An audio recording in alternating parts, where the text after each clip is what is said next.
So it's really good as the chief exec of Aberley, we're workplace consultants. It's great looking at the change and trying to pull information and tips from there. But now we're going to go into the other thing, which is very perplexing at the moment. You know, what is the relative attractiveness of working at home, working in the office, and how do we cancel that? So Nigel introduced me earlier on, and it's great, I can flip the tables on him now. So this is my opportunity now to invite Nigel up onto the stage. I think most of the people in the room know Dr. Nigel Oseland and the research he does. So rather than me talking about it, let's get Nigel to talk about Enticing Workplace. Nigel. Thanks, Maureen. Thank you, Maureen. Hi, everyone. I'm back. Now, I'm going to start with a question, and it is that binary question that Chris was so disparaging of. I want a show of hands for the people, all things considered, post-COVID, all the crap that's gone on over the last few years, show of hands if you now prefer to work at home.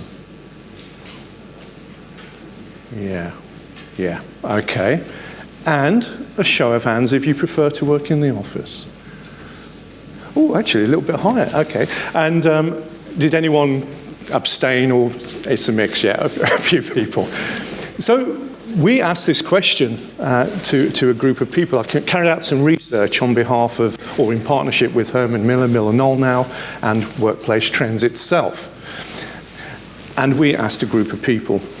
And this is what they said. Now, we gave them a scale. We gave them a scale from 0 to 100, prefer the home, prefer the office. Looking at the audience and doing a quick calculation, a kind of Rain Man calculation, it looked to me like there were probably more of you here. It was probably more 40-40, I would say. And that may be because there's more workplace consultants and so on, advisors in the room. So we conducted this survey because I've been very interested in this whole question about the return to the office. Do we need an office even? If we do need an office, and most of us rely on that in our industry, that's how we make our money, designing offices, planning offices, transitioning people to different ways of working and so on. So if we do need an office, what really grates me right now is the fact that they're not even half empty, they're a third empty. We've mentioned it already. That's just not sustainable. I mean, and there's new offices going up, and there's a waiting list for new offices, and we're building new offices, and they're sitting there, 30% utilised. Why haven't people returned to the office sooner? And if, as I said, you believe we need offices, I was very interested in how we can entice them back to the office. And I was also interested in what we as workplace experts say versus what the layperson says. Now, we ran a survey online. We got 650 odd responses, and we rejected some because we didn't want people who just work for themselves, the freelancers. So apologies to the freelancers in the room. We wanted people who work with larger organisations. We also wanted people who've worked from home and people who also worked in their corporate offices, because we wanted a nice balance. We wanted to ask some questions about both things. And most of our sample were from the UK and mainland Europe, a few Americans, and so on. Now, we had 51 core questions, which we whittled down from about 150, because we had a lot of questions, myself and Gary Raw, who is an old mentor of mine. But we whittled it down to 51 core questions, and they were grouped as such. So we had activities, work activities, asking people about their work. We had facilities and environmental conditions. We had personal benefits, asking people about the personal benefits. And then we have a whole series of questions about a sense of purpose. And we wanted to get the responses from all those 51 questions and see how relevant they were to enticing, attracting people back to the office. We used a 5-point Likert scale. Any other people into research and data and stats, by the way, because this is a very research-heavy presentation I'm about to do. And as a psychologist, statistician, I love this kind of stuff. I hope you do too. We used a 5-point scale, but for ease, we just split it into the percentage of people who basically said they prefer the home, the percentage of people who say they prefer the office, and the people who couldn't make up their minds. So this is the work activities slide, and what it basically shows you in the dark blue is the proportion of people who said these activities are better supported in the office, and then the light blue light blue is the proportion of people who said these activities are better supported at home. And you can see, and this isn't new, you can see that when it comes to the home, yeah, it's great for focus, concentration. It's great for confidential meetings and calls. And it's also great for my productivity. And that's not a new thing. And if one is promoting flexible hybrid working, then we can see that, yeah, actually the home offers all those benefits. People say, I can work at home without distractions. I can do confidential work. And that's fine. But if we want to attract people back to the office, we need to make sure that the office offers those things as well. And right now, it isn't. So how do we ensure that those people who want to come back to the office, we can offer them spaces for concentration and focus and so on. Obviously, the office is great for connecting and socializing, networking and teamwork and interaction with colleagues and clients, and that's great. So again, if we want to attract people back, we can make more of that. We can make those spaces even better. We can start to bring people in for meetings, for team meetings, for client meetings and so on. This is how we get them back. So the next slide was about facilities and environmental conditions. Now, this isn't good because you can see when it comes to those hygiene factors, temperature, noise, air quality, lighting even, people are saying, do you know what? I'd rather be at home. My home environment, my home office, wherever they work at home, better supports those facilities and environmental conditions. And that's been going on for years. I mean, yeah, the office is great for choice of meeting rooms and so on. But this has been going on for years, and I'm fed up of seeing it because it's like, oh, it's really difficult to do this. I say it myself, they're kind of psychophysical variables, so we have individual differences. But the point is, if we want people to come back to the office, we can't be providing them spaces that is not as good as their home environments. We've got to sort this out, guys. It's been going on for years. Every survey I do, every Leeseman survey, it always comes up. Noise, air quality, temperature. We've got to fix it. So the next one is on personal benefits and the convenience. So now, again, yeah, how does the office compete with this? Travel time, commuting time, travel costs, access to childcare, health management, all these things are better supported working from home. And the office, yeah, it's good. It reduces workplace loneliness, which, by the way, I did a presentation on that at this conference several years ago now, and workplace loneliness, it's a killer. It results in stress and heart disease and so on. So it's important that we reduce that, and I'm glad that our offices are at least helping us to resolve that. But what about all this other stuff? What else can we do? Like, can we remove the issue around travel? Can we help people with their travel costs? Can we give them more flexible hours? Can we reduce their workload in some way? Can we provide them access to nearby creches? All those kind of things. We've got to entice people back to the office if we want to continue having offices. This one's a little bit more promising. This was the sense of purpose slide. And other than environmental, which we think is about reduced travel, reduced carbon, most people are saying, yeah, the office, great for a sense of purpose, a sense of belonging, connecting with people, all those good things. So we can help this again. We can use this to help people back to the office. We can start to create those ties and connections through social events, through work events, through clubs, through gyms and so on. But they have to be good value as well, because otherwise people vote with their feet, as Chris said, and they'll stay at home. But we can create these spaces, and we can help people to entice them back to the office. And then we asked them about what are all the important things. So again, I don't think this is particularly new. We know this, but people are more likely to, what attracts people back to the office is the fact that they can connect, they can be with their colleagues, they can work with their colleagues and so on.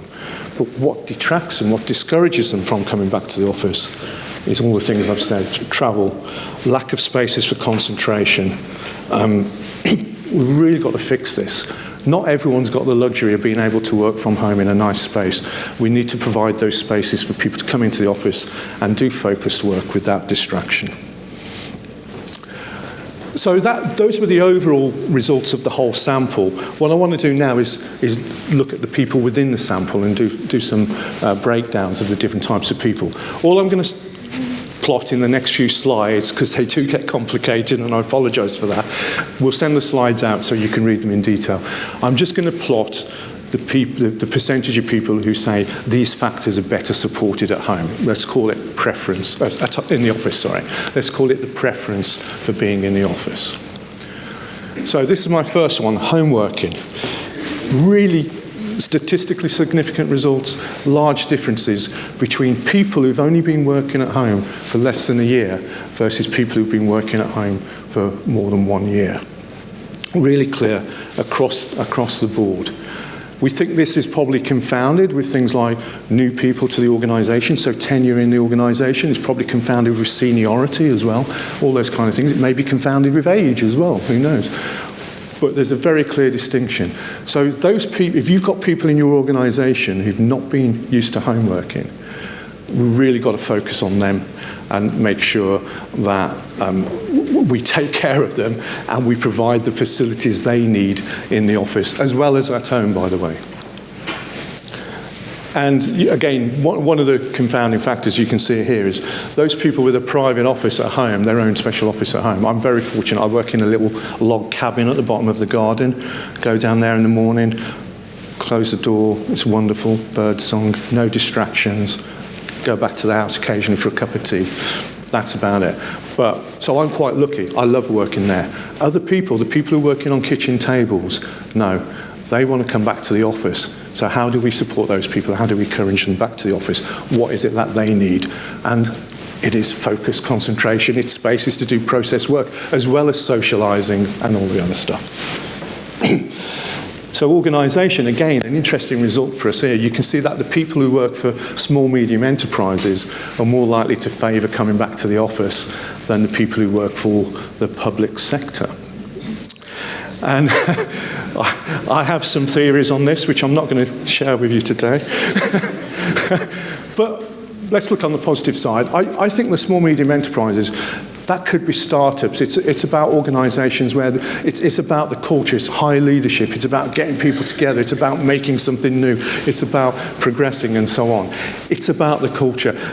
And maybe in public sector and education to some extent, there's less of that happening. So that's less about design and workspace. That's more about how we manage and lead people and the culture in our organisations. Now, this one is probably the most controversial topic, or finding. So if people are working from home 2 or 3 days a week, then of course it makes sense, doesn't it, to say, okay, we'll introduce desk sharing, hot desking, unallocated desking, and then that allows us to reduce the space by keeping the utilisation high. And I've been promoting that for years as well. But you can see what we found here. It wasn't as big a difference as some of the other ones I've shown you earlier, but what we found here is that people with allocated desks are more likely to want to return to the office than those with unassigned desks. And this is quite a difficult one to get my head round. And I have seen, I'm working with organisations right now, and they're taking this approach. They're saying, do you know what? We want people back in the office. They need a desk, even if they're only in 3 or 4 days a week. But we want to get them back in the office because they believe it's good for their organisation. I say the differences aren't massive between the unassigned and the assigned desk. If you start to look at the distribution, it's a bit more varied. But there is some people here, let's say a group of people, if they're not given an allocated desk, they're not going to want to come back to the office. Right, this one's another bugbear of mine.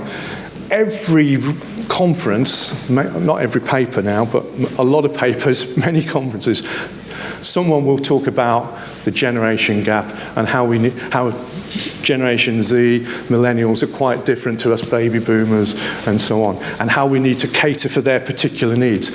This is about my 4th survey now where I've not found any age or generational differences. I think the age and generational differences are confounded with other factors, like starting out the job, tenure, seniority, and also family circumstances. I think that's a big one as well. So this was an unexpected finding for me, but what we found here is that single parents, a high proportion of single parents wanted to come back to the office, found that these various factors would be better supported in the office. And I was struggling to understand that, because it's like, well, surely they want to be near their kids, and it was a difficult one. But I was at a conference a couple of weeks ago in Slovenia, and Kay Sargent there, I have a lot of respect for at HOK, she said one of the reasons people want to come back to the office is to escape. I don't know whether that's what this slide is about. I can't possibly comment. Now, again, if anyone's read any of my research, and as a psychologist, I love personality. So where I like to pigeonhole people is around personality factors. And again, we always find personality differences in personality types and their requirements. And here what you can see is that a high proportion of extroverts believe that these various factors are better supported in the office than at home, especially when it comes to things like creativity, teamwork, even leadership and management and all of those things. That's where we get the biggest differences. The downside to that is if you've got a group of introverts working for you, you've got to work extra hard to entice them back to the office. They're very comfortable at home, and they like the fact that they can work without seeing their colleagues. And then we asked this one as well, because as I said earlier, I was kind of interested. I've said this before, if you're an architect or a designer, if you don't receive a great brief, a good design brief, you're probably going to design the space for what you want, what you think works. And I've seen that a lot of times. And I was wondering if that happened with the workplace industry as well. We're always saying how great the office is and people need to come back and it's wonderful. But that's just our opinion, because we're in that industry. So what you can see here is we did find some differences, but they were kind of small. But where we found a few differences is that people in the workplace industry, they believe, and I do too, that the office is great for a sense of purpose, a sense of belonging, for engendering culture, all of those good things. All I'm saying is that, as workplace experts, just bear in mind that for other people, there's other things that are more important: focus, concentration, spaces, and so on. Now, the other thing we did, right at the start, I showed you that question, a scale of 0 to 100, do you prefer the home or the office? And what we did with that question is we plugged in the other 51 questions. We did what's called a multiple regression analysis. And what we found is, even though it had not come up before as a big difference, we found that the biggest factor that influenced people's overall rating was their desk layout and density. And I've been going on about that for years. I've got a real bugbear that we've been increasing the density in offices, and that's not good. It's not good for noise, it's not good for transmission of diseases, it's not good for temperature, indoor air quality. Also, if the offices are quite dense, it probably means there's less facilities like social spaces, breakout spaces, and so on. So this kind of desk layout and density is a killer variable. I think it represents all the other things that we're seeing in our other data. And that will always be my message, is we need to de-densify offices, particularly in the UK. We've gone too far. So, in conclusion, just go through the various elements. So, I've said it time and time again, we've got to provide good spaces in offices that offer or help us control noise and also offer both visual and acoustic privacy. We've got to do that. We're not doing it well enough at the moment. We haven't been doing it well since Open Plan. I don't blame Open Plan.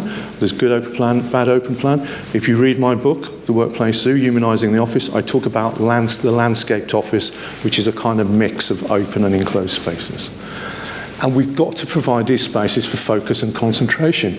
There's a lot of us, a lot of people out there who they can't do that at home. There's too many distractions, or they don't have the right space. They're living with their children, their partner, they're working on the kitchen table, or they're in a flat share, whatever. Those people have still got to focus and concentrate. And yeah, it's brilliant if you can do that at home, but the office should offer that as well. And it's about controlling and reducing distraction. And I think we can do that through design as well as through behaviours and etiquette and so on. Yeah, collaboration and socialising. Again, let's maximise those spaces as well, but not just those spaces. We do need the other side of it. But let's think about those spaces and how we can engender more socialising, help reduce loneliness, get people more connected, make them have a better sense of belonging through good collaboration spaces. When it comes to personal benefits, the one that we're really struggling with is travel and flexibility. People are voting with their feet. It may not be a lot to some people, but a £30 ticket in and out of London is a lot to some people. And so the office has got to offer good value. What I'm going to get out of going there that I don't get out of home? And that may be the connection with your colleagues, but it may be other factors as well. It might be that you have reduced meals and reduced gyms. They've got to be good value. And also, you offer the flexibility. It's not necessarily about whether I come in the office this day or that day. Sometimes it's about, can I come in at 10 o'clock and leave at 3, or can I come in at 10 o'clock and leave at 8 o'clock? We need to offer that. I did wonder whether offering subsidised food and subsidised rail tickets would just make that a non-issue. I'm not convinced, but I'd like people to at least consider that. Sense of purpose, again, really important. We've heard the phrase, the office is a destination. People need a reason to come into the office, so give them a good reason. Social events, free food, free booze, whatever. That might be one reason. A team day, a special team day, a special speaker coming in, something that people go, do you know what, I've got to go into the office today, need to be there. And also just emphasise the sense of purpose. It is about belonging to an organisation, being part of the culture. I think we forget that, but we can encourage people through that. And I mentioned earlier it's about leadership and good management. Those kind of small, medium enterprises, what are they doing that makes people think they want to be part of that organisation and come into the office compared to the public sector? And I think that is just about having the right culture and having a motivational culture. Also, I haven't shared all the results from the survey, but what hopefully I've shown you is some of those individual differences. We're all different. We've all got different backgrounds, different circumstances. When we're designing, planning an office, when we're enticing people back, think of the range of people who work for you. It's all very easy for a middle-aged white man, old white man, to design an office that works for him. That's not going to work for everyone. Consider people with children, consider younger people, consider people with neurodiversity and so on. There's a whole range of people out there. We're all different, we're all unique. We need to consider what will entice them back to the office, because it's not the same for everyone. And then finally, there's this issue around the assigned desks. I'm not going to say, yeah, we've all got to go back to assigned desks, but what I am going to say is that for some people, this is really important. And if you want to get them back in the office, there might be a proportion of your workforce that do need those assigned desks. Thank you. So I think I've got a problem with all that. I think every single slide up there, I had about 20 or 30 questions. So before I ask any questions, and I've got some bankers just in case. Right, here we go. Can we just get the microphone and the camera to you? I should have said as well, could you just introduce yourself before you ask the question so we know who you are? That will be excellent. Hi Nigel, Sarah Bean from FMJ. At the moment, I can't move for getting inquiries from digital suppliers about how they can get people back into the office by offering apps which kind of help to link them between the physical place and at home, ways of, buying coffee, finding a seat, all that stuff. And I'm just wondering how that fits into that whole idea. About 5 years ago, we used to talk all the time when we talked about the workplace about serendipity, that bumping into people thing. And how do the two go together? I think there is a Venn diagram there with a bit in the middle. It's maybe those apps that are allowing you to find your colleagues in the office. So it's not about booking a desk necessarily, but it's about knowing where people are when they're in the office. If I'm going to make that commute, that journey, I want to make sure I'm going to meet with the right people, which might be my boss, or it might be a friend, or whatever. But I think that's where there's a little bit of overlap in my mind. Yeah, there's all the other apps about refreshments, food and beverage is a big thing at the moment, isn't it? And that helps. That entices people back because that's important, especially if it's subsidised. But I think it's mainly about connecting. It's about the apps that improve connections is probably better. Splendid. Thank you. So, Emma, I'm sorry, but I'm going to give you as much exercise as possible. Right over there. That question. While that's going over, and I'm going to just ask Nigel a quick question on productivity side of things. You talk a lot about personal productivity for the individual in their home. Did you ask anything about what their views are of the corporate productivity, whether the corporate is doing more productive if they work in the home or in the office? No, it's a good question, and we didn't. We kind of left it quite loose. We just talked about productivity and perceived productivity, and we asked them whether they felt their productivity was improved. But I agree with you. I think when they do the surveys of home working and people say my productivity has gone up, that tends to be about output deliverables that you can do without those distractions. So it's getting stuff out. But there's two things there. The first is that if you're doing that, if you're just staying at home and getting things out, you're probably missing out on things like tacit knowledge, on learning about the broader aspects of your organisation, and you're probably missing out on long-term productivity. Back to Jennifer's point, actually, about the future. It's not just about right now, but the productivity of the organisation is about innovation, new ideas, new products, new services, doing things better, efficiencies. I'm not convinced you get that if you're isolated at home. I think that involves sitting next to people and your colleagues. But just to allow the microphone to travel along, but go for it. Hi, Nigel. I'm Rosie from TTSP. So I'm not sure, you mentioned maybe not sharing all the information there, and I know there's been discussion about the pros and cons of affecting the climate from coming into the office or perhaps staying at home. Did anybody bring up climate being an issue, either staying at home or coming into the office? What was the issue with what? Climate and then climate change. Oh. So the environment. So, for example, say driving into the office, obviously kind of using petrol, coming in on a train or maybe air conditioning, heating, that kind of thing. Either way. And it's back to my point. What I hate is seeing those half-empty offices that are being lit, heated, cooled, maintained, service, operated. It's like, we've got to do something about that. No, there was only that one question. I don't know if you saw it. There was a bit of an outlier where we asked people about environment reducing carbon, and there was definitely a higher proportion of people thought that was better supported at home. That's what they thought. That came out really clear. Personally, I think there's more information required on that. I've read different studies, and some say, whilst people perceive it's saving the environment because we're not travelling, actually the fact that we're all staying at home in our individual houses and heating and cooling them might not be as environmental as being in one space together. Yeah, and also, exactly. I think you're correct there. If we don't use the trains, we're going to lose the trains as well. So what we don't want is people to start driving in and out as well. So I've got stuck in HS2 if we're not careful. Emma, I think we've got an online question. Yes, thank you. We have an online question from Adrienne Rakowski saying, I was wondering, since you collected data internationally, if there were country, cultural or regional variations in the results. Yeah, in the report you will see that there were some. We found some statistical differences between Asia and other parts of the country, parts of the world. We didn't have enough data to break it down country by country, but what we found is that for the Asia respondents, and it was quite a small, I think it was about 6-7% of the sample, there was definitely more preference there to be in the office than work from home, which makes sense. Stupid work. Okay, we've got time for one more question. Any more questions?